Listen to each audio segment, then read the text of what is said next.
തിരഞ്ഞെടുപ്പിന് നിലമൊരുക്കിയിട്ടുള്ളത് മലപ്പുറത്താണ്. UDF സ്ഥാനാർത്ഥി വിത്തെറിഞ്ഞു കഴിഞ്ഞു.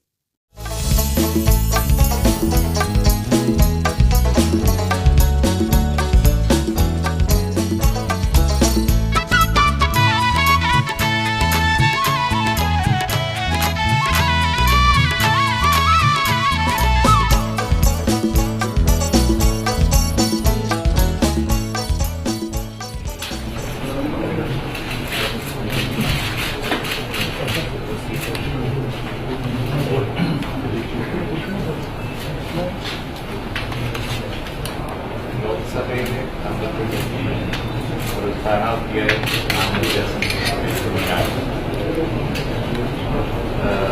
കേരള നിയമസഭാ നിയമം അനുസരിച്ച് സ്വാഭാവികമായിട്ടുള്ള നടപടികൾ ഞാൻ യഥാർത്ഥമായ വിശ്വാസവും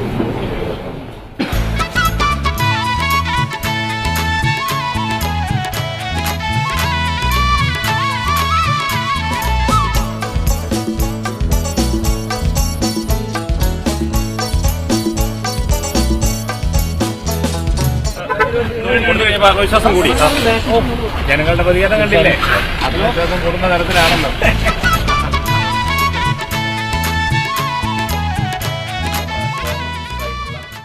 അതാണ് മലപ്പുറത്തെ മുസ്ലിം ലീഗിന്റെ സ്വഭാവം. ജനങ്ങളുടെ പ്രതികരണം കാണുമ്പോൾ ആത്മവിശ്വാസം കൂടും. ഏതായാലും LDF സ്ഥാനാർത്ഥിയും പാടത്തിറങ്ങിക്കഴിഞ്ഞു.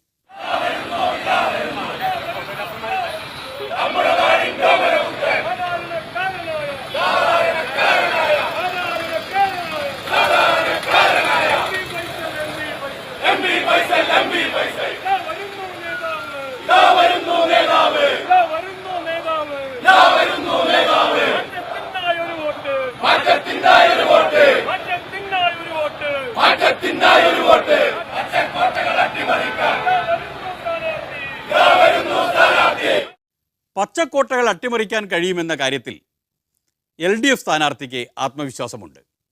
അതിന് ഒരു രാഷ്ട്രീയ അടിസ്ഥാനവുമുണ്ട്. നിലനിൽക്കുന്ന ഈ രാഷ്ട്രീയ സാഹചര്യം ഇടതുപക്ഷ ജനാധിപത്യ മുന്നണിയെ സംബന്ധിച്ച് അനുകൂലമായ ഒരു സാഹചര്യമാണ്. കാരണം ലോക്സഭാ തെരഞ്ഞെടുപ്പുമായി ബന്ധപ്പെട്ടുകൊണ്ട് ചർച്ച ചെയ്യപ്പെടുന്ന വിഷയം തീർച്ചയായിട്ടും ദേശീയ രാഷ്ട്രീയവുമായി ബന്ധപ്പെട്ടതായിരിക്കും. ദേശീയ രാഷ്ട്രീയം ചർച്ച ചെയ്യുന്ന സമയത്ത് ഇപ്പോൾ ഏറ്റവും അവസാനം വരെയുള്ള സംഭവവികാസങ്ങളിലൂടെ നമ്മൾ ഒന്ന് പരിശോധിച്ച് കഴിഞ്ഞാൽ തീവ്ര വർഗീയതയായി രൂപാന്തരം പ്രാപിക്കുന്ന കേന്ദ്ര ഗവൺമെൻറ്റിൻ്റെ നയങ്ങൾ നമുക്ക് കാണാൻ വേണ്ടി കഴിയും. അപ്പോൾ അതിനെതിരായ ഒരു നിലപാട് സ്വീകരിക്കുന്നവർ ഇടതുപക്ഷമാണ് എന്നുള്ള ഒരു തിരിച്ചറിവ് പൊതുസമൂഹത്തിനാകെയുണ്ട്. അത് പ്രത്യേകിച്ച് മലപ്പുറം ജില്ലയിലുണ്ട് എന്നുള്ളതുകൊണ്ട് ഈ തെരഞ്ഞെടുപ്പിലെ വിജയം ഇടതുപക്ഷ ജനാധിപത്യ മുന്നണിക്കായിരിക്കും എന്നാണ് ഞങ്ങൾ പ്രതീക്ഷിക്കുന്നത്.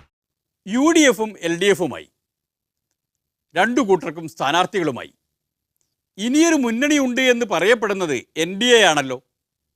അതിൻ്റെ കാര്യം ബഹുരസമാണ്. BJPക്ക് ഒരു സ്ഥാനാർത്ഥിയുണ്ട്, എന്നാൽ NDAക്ക് സ്ഥാനാർത്ഥി ഇല്ലത്രേ. കുഞ്ഞാലിക്കുട്ടി സാഹിബിൻ്റെ അവിടെ അദ്ദേഹത്തെ സ്ഥാനാർത്ഥിയാകാൻ ലീഗ് ചർച്ച ചെയ്ത് തീരുമാനിച്ച് അതിനുശേഷം അവർ UDFിൻ്റെ സ്ഥാനാർത്ഥിയായിട്ടാണ് ഡിക്ലെയർ ചെയ്തത്. ഡിക്ലെയർ ചെയ്തപ്പോൾ UDFിൻ്റെ സ്ഥാനാർത്ഥിയായിട്ടാണ് ഡിക്ലെയർ ചെയ്തത്.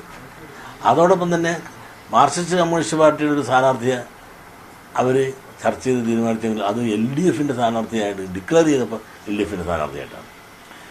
അതിനകത്ത് BJP ചർച്ച ചെയ്ത് അവർ തന്നെ അവരുടെ സ്ഥാനാർത്ഥിയെ അവരുടെ ജില്ലാ വൈസ് പ്രസിഡന്റ് എന്ന് പറയുന്നു ഒരാളെ ഡിക്ലെയർ ചെയ്തു. അപ്പോൾ NDA എന്ന് പറഞ്ഞ് നിൽക്കുകയും BJP ഒറ്റയ്ക്ക് പ്രഖ്യാപിക്കുകയും ചെയ്യുന്ന ആ നയം ഒരിക്കലും ശരിയല്ല. ആ രണ്ടൊക്കെ വിളിച്ചു പറഞ്ഞു എന്ന് നമ്മുടെ കൃഷ്ണദാസൊക്കെ പറയുന്നു. അത് ഒരാളോട് വിളിച്ച് ചോദിക്കുകയല്ലല്ലോ, അതിൻ്റെ ഘടകകക്ഷിപ്പെട്ട എല്ലാവരെയും വിളിച്ചു കൂട്ടിക്കൊണ്ട് ഞങ്ങൾ ഇങ്ങനെ സ്ഥാനാർത്ഥി നിർത്താൻ ഉദ്ദേശിക്കുന്നു എന്ന് പറയുക എന്ന ആ സാമാന്യ മര്യാദ അവർ കാണിച്ചില്ല. അത് ഈ മര്യാദ കേട് കാണിക്കാൻ ഇപ്പം തുടങ്ങുകയല്ല. ഈ കഴിഞ്ഞ അസംബ്ലി തെരഞ്ഞെടുപ്പിൽ നിങ്ങൾ കണ്ടതാണല്ലോ, ആദ്യമേ തന്നെ അവരുടെ സ്ഥാനാർത്ഥികളെ ഡിക്ലെയർ ചെയ്യണത്. ഇത്തരം കേരളം ഒരു കാരണവശാലും ഭരിക്കാനുള്ള സാധ്യത BJPക്ക് ഇല്ല എന്ന ഒരു വർത്തമാനകാല സത്യം നിലനിൽക്കുമ്പോൾ ഇത്തരം അഹങ്കാരത്തോടുകൂടി തോക്കാൻ വേണ്ടി മാത്രം നിൽക്കുന്ന ഈ സ്ഥാനാർത്ഥികളെ ജയിക്കാൻ വേണ്ടിയിട്ടല്ലല്ലോ. അവർ ഏകപക്ഷീയമായി അവർക്ക് ഇഷ്ടമുള്ള അവർക്ക് സ്ഥാനാർത്ഥികളെ ഡിക്ലെയർ ചെയ്യുക എന്ന ആ മര്യാദ കേട് ഇപ്പം തുടങ്ങിയല്ല. ഇപ്പോൾ തുടങ്ങിയതല്ല എന്ന് നടേശഗുരു പറയുമ്പോൾ നമ്മൾ മനസ്സിലാക്കേണ്ടത് നിയമസഭാ തെരഞ്ഞെടുപ്പ് കാലത്ത് മൂപ്പർ നമ്മളെ കുപ്പിയിലിറക്കി എന്നാണല്ലോ. അന്ന് അദ്ദേഹം NDAക്ക് വോട്ട് പിടിക്കാൻ പറന്നു നടക്കുകയായിരുന്നുവല്ലോ. NDA എന്ന് പറയുന്ന സാധനം ഇവിടെ ഉണ്ടോ? ഇവിടെ LDFകൾ കേൾക്കുന്നുണ്ട്, UDF കേൾക്കുന്നുണ്ട്. NDA എന്ന് പറഞ്ഞുകൊണ്ടൊരു സംവിധാനം ഇവിടെ ഇല്ല. ഇത് തനിപ്പിടിയായിട്ട് ഒരു പ്രൈവറ്റ് ലിമിറ്റഡ് കമ്പനി പോലെ, വാട്ടർ ടൈറ്റ് കമ്പാർട്ട്മെൻറ്റ് പോലെ ഇവിടുത്തെ ഘടകം, പ്രത്യേകിച്ച് കേരള ഘടകം പ്രവർത്തിക്കുന്നു എന്നുള്ളത് 100 തെളിവ് നമുക്ക് തരാൻ സാധിക്കും. എന്താണ് ഇവരിങ്ങനെ ചെയ്തതെന്ന് നമുക്ക് മനസ്സിലാക്കാൻ സാധിക്കുന്നില്ല. ഗുരു എന്താണ് പറഞ്ഞു വരുന്നതെന്ന് പൊളിമിക്സിനും മനസ്സിലാവുന്നില്ല. എന്താണെന്ന് വെച്ചാൽ തുറന്നു പറയൂ. നിസ്സഹകരണ സമരത്തിലാണോ? അല്ല, എന്നെ സംബന്ധിച്ചിടത്തോളം SNDP യോഗം ജനറൽ സെക്രട്ടറി എന്ന നിലയിൽ എനിക്ക് പറയാനുള്ളത് അവരോട് സഹകരിക്കാൻ കൊള്ളുകയില്ലെന്നാണ്. അതെന്തുകൊണ്ടാണ് BJPക്കാരോട് സഹകരിക്കാൻ കൊള്ളില്ല എന്ന് പറയുന്നത്? കേരള BJPയുടെ അകത്ത് കൂട്ടയടിയ ഒരു നേതാവ് പറയുകയാണ്, ഒരാളിനോട് വിളിച്ച് പറയണം, SNDPക്കാർക്ക് കൊടുത്തു കഴിഞ്ഞാൽ, എന്തെങ്കിലും കൊടുത്തു കഴിഞ്ഞാൽ ഞാനൊരു SNDPക്കാരനാണ്, ഈഴവനായ എനിക്ക് പിന്നെ സ്ഥാനം കിട്ടുമോ? അതുകൊണ്ട് ആ സ്ഥാനം കിട്ടുകയില്ല. അതുകൊണ്ട് ഒരു കാരണവശാലും SNDPക്കാർക്കോ ഈഴവനോ ഇനി മറ്റാർക്കും കൊടുക്കാൻ ഒക്കില്ല. ഈഴവനൊന്ന് കൊടുത്തു പോയാൽ BJPക്കാരനെ ഈഴവനായി എനിക്ക് കിട്ടുകയില്ല. അതുകൊണ്ട് തന്നെ BJPക്കാർ ഒരു കാരണവശാലും ഈഴവന് കൊടുക്കുന്നതിൽ BJPയുടെ അകത്തുള്ള ഈഴവൻ തന്നെ എതിരാണ്. അപ്പോൾ അതാണ് പ്രശ്നം, ജാതി കുശുമ്പ്.